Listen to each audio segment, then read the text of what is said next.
क्या आप अब भी अपनी ज़िंदगी को बस गुजार रहे हैं या उसे अपनी शर्तों पर जी रहे हैं? सफलता का रास्ता भाग्य से नहीं बल्कि सही दिशा में उठाए गए कदमों से बनता है। यह कहानी उन 7 सुनहरे नियमों की है जो सिर्फ आपको ऊंचाइयों तक पहुंचाने का वादा नहीं करती बल्कि आपको वह इंसान बनाती है जो उन ऊंचाइयों पर टिक सके। तो क्या आप तैयार हैं अपने सपने को हकीकत में बदलने के लिए? तो ये कुल 7 नियम 7 अध्याय के माध्यम से आप समझिए और आप जानेंगे कि कैसे आप लोग जो है अपने जीवन में इन 7 नियमों को फॉलो करके, इन 7 नियमों का अनुसरण करके सफलता की सीढ़ी तक चढ़ सकते हैं। तो बात करेंगे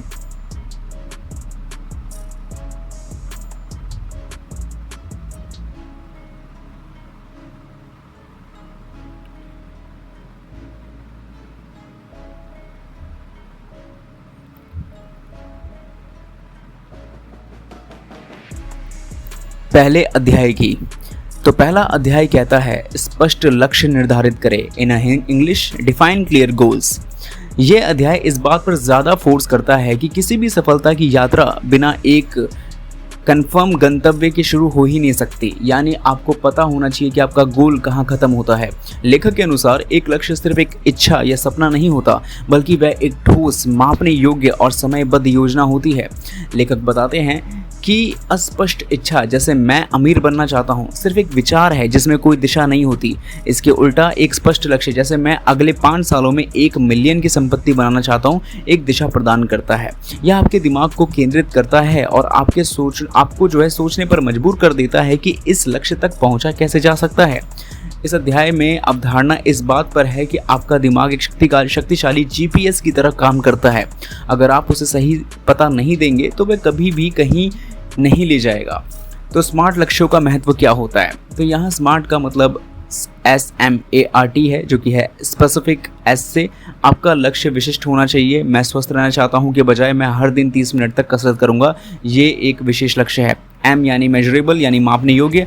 आपका लक्ष्य मापने योग्य होना चाहिए ताकि वह आप अपनी प्रगति को ट्रैक कर सकें। जैसे कि मैं अच्छा महसूस कर रहा हूँ के बजाय मैंने इस महीने 5 किलो वजन कम कर दिया। A अचीवेबल प्राप्त करने योग्य। आपका लक्ष्य यथार्थवादी और प्राप्तवादी करने योग्य होने चाहिए। कहने का मतलब ये है कि बड़ा लक्ष्य निर्धारित करना आपको निराश कर सकता है तो छोटे छोटे लक्ष्यों को पूरा करें। R रिलेवेंस प्रासंगिकता। आपका लक्ष्य आपके जीवन के मूल्यों और बड़ी तस्वीर के साथ प्रासंगिक होना चाहिए। ये आपके लिए बहुत ज़रूरी है। T time bound.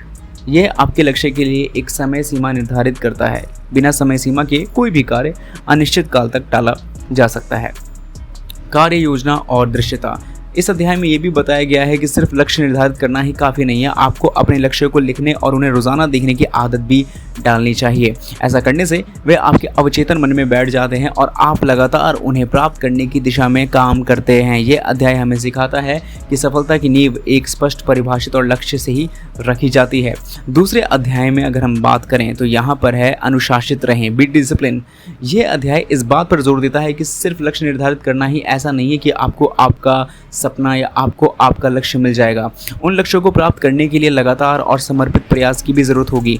अनुशासन वह एक ना दिखने वाली शक्ति है जो आपको सही रास्ते पर रखती है, खासकर तब जब आपका मोटिवेशन कम हो। लेखक के अनुसार सफलता का संबंध एक क्षणिक कार्य से नहीं बल्कि लगातार किए जाने वाले छोटे छोटे कामों से है। अनुशासन फिर है क्या? अनुशासन का मतलब होता है नियमों का पालन करना नहीं बल्कि ये होता है कि खुद पर कंट्रोल, इच्छा शक्ति और जिम्मेदारी की भावना। यह आपकी भावनाओं पर तर्क और प्राथमिकता देना है। इस अध्याय में ही आपको ये बताते हैं कि अनुशासन आपको कि मैं अभी करना चाहता हूँ कि मानसिकता से मुझे अभी करना होगा कि मानसिकता में ले जाएगा, जिससे आप लंबे समय तक अपने लक्ष्यों के लिए तात्कालिक सुखों को त्याग कर सकते हैं। तो अनुशासन क्यों ज़रूरी है? पहला तो निरंतरता बनाए रखने के लिए। सफलता की कुंजी निरंतरता है, चाहे आप इसे माने या ना माने। अनुशासन आपको हर दिन, चाहे आपका मूड कैसा भी हो, अपने लक्ष्य की ओर काम करने में मदद करता है। ये एक एथलीट की तरह है जो हर दिन अपना एक्सरसाइज करता है, वह थका भी क्यों ना हो कोई फर्क नहीं पड़ता। प्रोक्रेस्टिनेशन यानी कि विलंब करना। अनुशासन आपको कार्यों को टालने से रोक देता है। यह आपको तुरंत काम करना या काम शुरू करने में उसे पूरी तरीके से मोटिवेशन देता है जिससे आप अपने लक्ष्यों को समय पर प्राप्त कर पाते हैं। तीसरा है आदतें बनाना। अनुशासन अच्छी आदतों का भी निर्माण करता है।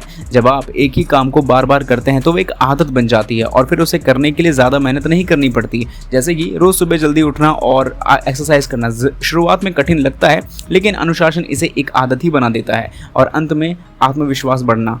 जब आप अनुशासित होकर हर दिन अपने लक्ष्यों पर काम करेंगे तो आप उन्हें धीरे धीरे पूरा भी कर पाएंगे, तो आपका जो है सेल्फ कॉन्फिडेंस भी बढ़ेगा और ये एक सकारात्मक चक्र बनाता है जहां सफलता और अनुशासन एक दूसरे को बढ़ावा देते हैं। तो आखिर डिसिप्लिन रहें कैसे? छोटे से शुरू करें। एक ही बार में बहुत बड़ा बदलाव लाने की कोशिश ना करें। छोटे छोटे प्रबंधनीय लक्ष्य निर्धारित करें और उन्हें पूरा करें।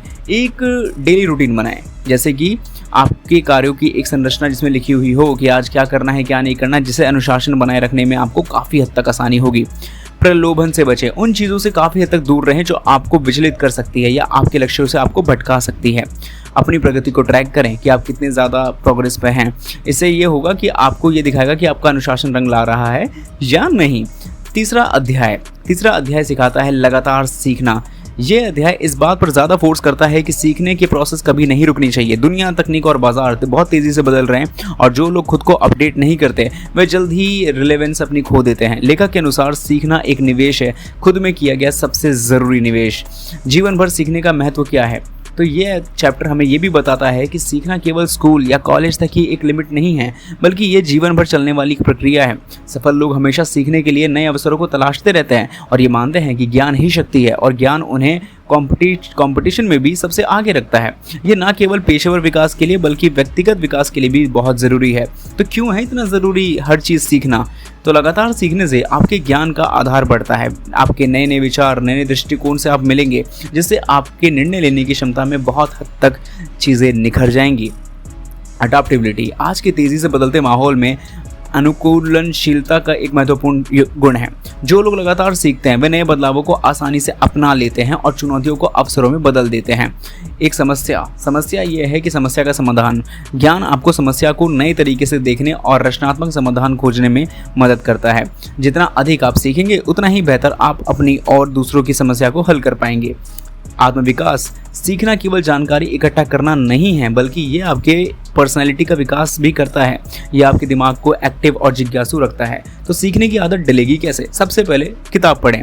हर दिन कुछ समय पढ़ने के लिए निकालें और ये पेशेवर किताबें, जीवन या कोई भी ऐसा विषय हो सकता है जो आपके इंटरेस्ट का हो। पॉडकास्ट या वीडियो देख लें। जब आप यात्रा कर रहे हो या कोई अन्य काम कर रहे हो तो पॉडकास्ट सुनें। ऑनलाइन ट्यूटोरियल या वीडियो भी देख सकते हैं। नए स्किल सीखें। अपने क्षेत्र से संबंधित या किसी भी अन्य क्षेत्र में कोई नया कौशल सीखें। यह आपके व्यावसायिकता को बढ़ाएगा। सवाल पूछें। हमेशा जिज्ञासु रहें और सवाल पूछने से बिल्कुल ना डरें। अपने बड़ों, सलाहकारों और साथ में रहने वालों से सीखें। अपनी गलतियों से भी सीखें और दूसरों की भी। हर असफलता एक सीखने का अवसर है। अपनी गलतियों का विश्लेषण करके और भविष्य में उन्हें ना दोहराने का प्रयास करें और सेम बात दूसरों की गलतियों से भी हम सीख सकते हैं। अध्याय नंबर 4 नियम 7 के अंदर हम अध्याय 4 पढ़ रहे हैं, जो कि है अपनी मानसिकता को कैसे बदलें। सबसे बड़ा सवाल, सबसे ज़रूरी सवाल। ये अध्याय इस बात पर ज़्यादा जोर देगा कि आपकी बाहरी दुनिया आपके अंदर की दुनिया का एक चेहरा है, एक शीशा है। आपकी सोच, आपके भरोसा और आपकी मानसिकता ही आपके जीवन की दिशा को तय करता है। लेखक के अनुसार सफलता का सबसे बड़ा जो रहस्य है वो ये है कि आपके दिमाग में ही शुरू होती है, ना कि आपके कंडीशंस में। तो क्यों है मानसिकता इतनी ज़रूरी? स्थिर मानसिकता। इस मानसिकता वाले लोग मानते हैं कि जो भी क्षमता और जो बुद्धिमत्ता है निश्चित होती है और वो चुनौतियों से बचते हैं क्योंकि उन्हें ऐसा लगता है कि वे सफल ही नहीं हो पाएंगे। वे असफलता को अपनी क्षमताओं की कमी के रूप में देखते हैं और दूसरों की सफलताओं से जलते हैं। विकास उन्मुख मानसिकता। इस मानसिकता वाले लोग मानते हैं कि उनकी क्षमताएं कड़ी मेहनत, अभ्यास और सीखने से विकसित हो सकती है।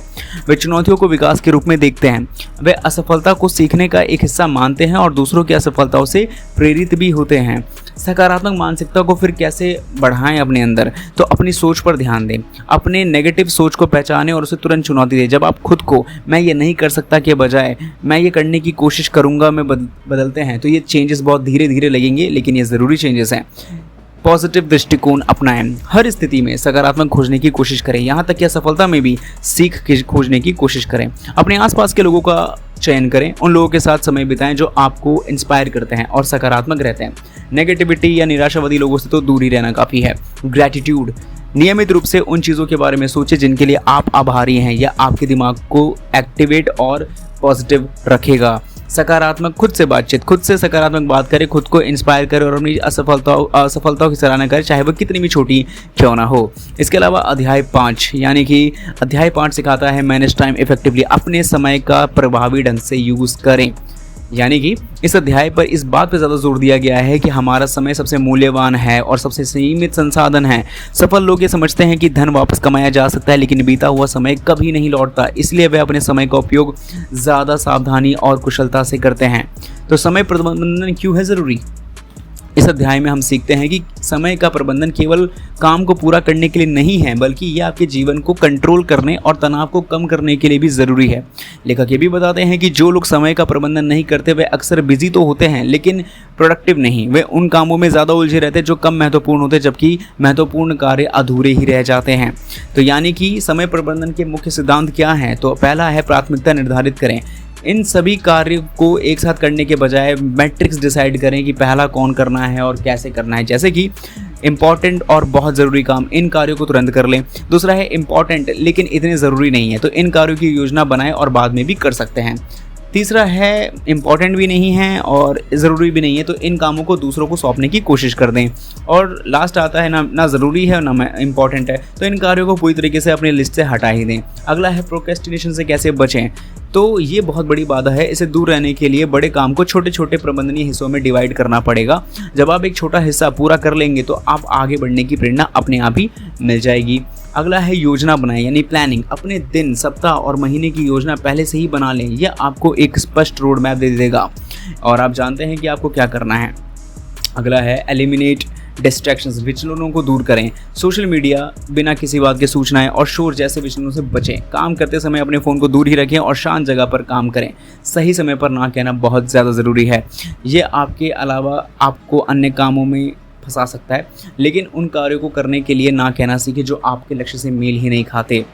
अगला अध्याय नंबर 6, संबंधों का निर्माण करें यानी बिल्ड एनी रिलेशनशिप। यह अध्याय हमें इस बात पर ज़्यादा जोर देगा कि कोई भी व्यक्ति अकेले सफल हो ही नहीं सकता। सफलता अक्सर उन लोगों से मिलती है जो आपके साथ होते हैं, जो आपको सपोर्ट करते हैं और आपको आगे बढ़ने में मदद करते हैं। लेखक के अनुसार आपके संबंध में ये सबसे बड़ी संपत्ति है। तो क्यों है संबंध इतने ज़रूरी?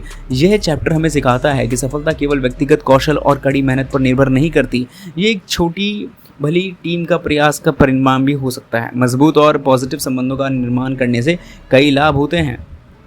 इसके अलावा समर्थन और मार्गदर्शन, जब आप चुनौतियों का सामना करते हैं तो आपके संबंधी आपके भावनात्मक और व्यवहारिक समर्थन प्रदान करते हैं। एक सलाहकार या मित्र आपको सही मार्गदर्शन दे सकता है और आपकी गलतियों से सीखने में मदद भी कर सकता है। नेटवर्किंग के अवसर, संबंध नए अवसरों के द्वार खोल देता है और नेटवर्किंग के माध्यम से आप ऐसे लोगों से मिल भी सकते हैं जो आपके लक्ष्यों को प्राप्त करने में आपकी मदद कर सकते हैं, चाहे वह नौकरी का हो अवसर हो या साझेदारी का। तो मजबूत संबंध बनाए तो बनाए कैसे? सबसे पहले तो सुनना सीखें। बातचीत में सिर्फ अपनी बात को मत कहें, दूसरों को भी ध्यान से सुनें। इससे महसूस होगा कि आप उनकी परवाह करते हैं और एक गहरा संबंध बन जाएगा। मददगार बने, दूसरों की मदद करने के लिए हमेशा तैयार रहें, बिना किसी चीज़ की उम्मीद किए। दयालु और उदारता मजबूत संबंधों की नींव है। अपने वादे पूरा करें, भरोसेमंद बने। जब आप कहते हैं कि आप कुछ करेंगे तो उससे करें, ये विश्वास बनाता है। संपर्क में रहें, अपने संबंधों को समय समय पर ताज़ा करें। लोगों को कॉल, संदेश भेजें या उनसे मिलें। ईमानदार और रियलिस्टिक बने, अपने संबंधों में ईमानदार और सच्चे बने, दिखावा ना करें। लोग उन लोगों से जुड़ना पसंद करते हैं जो वास्तविक होते हैं। सफलता के 7 नियम में 7वां अध्याय और शायद अंतिम अध्याय ये सिखाता है असफलताओं से ही सीखें। यानी कि सबसे महत्वपूर्ण पाठों में यही है कि आप असफलता आपका अंत नहीं है, बल्कि सफलता का एक हिस्सा ही है। लेखक के अनुसार जो लोग असफल होने से डरते हैं वे कभी भी अपनी पूरी क्षमता तक नहीं ही पहुंच पाएंगे, क्योंकि वे कभी जोखिम उठाते ही नहीं। असफलता को क्यों स्वीकार करें, क्यों ज़रूरी है? तो बता दें, यह अध्याय हमें यह भी बताता है कि सफलता और असफलता एक सिक्के के 2 पहलू हैं। हर महान आविष्कार, हर सफल बिजनेस या बहुत बड़ी उपलब्धि के पीछे न जाने कितनी ही फेलियर्स छुपी होती हैं। असफलता हमें वे ज्ञान और अनुभव प्रदान करती है जो सफलता से नहीं मिल सकता और हमें विनम्र, लचीलापन और मजबूत बनाता है। असफलता से कैसे सीखें? सबसे पहले विश्लेषण करें, दोषारोपण नहीं। जब आप असफल होते हैं तो दूसरों से या खुद को दोष देने के बजाय स्थिति का निष्पक्ष रूप से विश्लेषण करें और ये पता लगाने की कोशिश करें कि गलत हुआ क्या है, क्यों गलत हुआ है और आप इसे भविष्य में कैसे ठीक कर सकते हैं। अपनी गलती को स्वीकार करें। अपनी गलतियों को स्वीकार करना और उससे भागना नहीं, साहस का काम है। यह आपको आगे बढ़ने और सुधार करने की अनुमति दे देता है। दृष्टिकोण को भी बदलें। अपनी असफलता को एक सकारात्मक घटना के बजाय एक सीखने के अनुभव के रूप में देखें। इससे एक स्कूल पाठक की तरह आप चीज़ें समझ जाएंगे और आप कुछ महत्वपूर्ण सीखेंगे।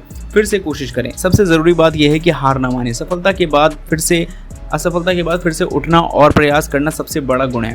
यह आपके चरित्र को भी मजबूत करता है और आपके लक्ष्यों के प्रति भी आपको एक प्रतिबद्ध बनाता है। तो अंत में निष्कर्ष की अगर हम बात करें तो ये किताब हमें सिखाती है कि सच्ची सफलता बाहरी कंडीशंस पर निर्भर नहीं करती, बल्कि हमारे अंदर के बदलावों से होती है। सबसे पहले हमने स्पष्ट लक्ष्य की बात करी, उसके बाद अनुशासन के माध्यम, डिसिप्लिन में रहना, मानसिकता को बदलकर, समय प्रबंधन के समय में, संबंधों के निर्माण और अंत में असफलताओं को सीखकर। ये किताब हमें सिखाती है कि सफलता एक यात्रा है जिसका हर कदम जानबूझकर और कॉन्शियस होकर उठाया जाना चाहिए। ये सिर्फ एक लक्ष्य तक पहुंचना नहीं, बल्कि उस प्रोसेस में जिसमें आप बेहतर इंसान बन सकते हैं। बाकी इस ऑडियो बुक में आपको कुछ भी समझ में ना आया हो या कुछ भी सवाल हो, कमेंट्स में लिख के पूछ सकते हैं।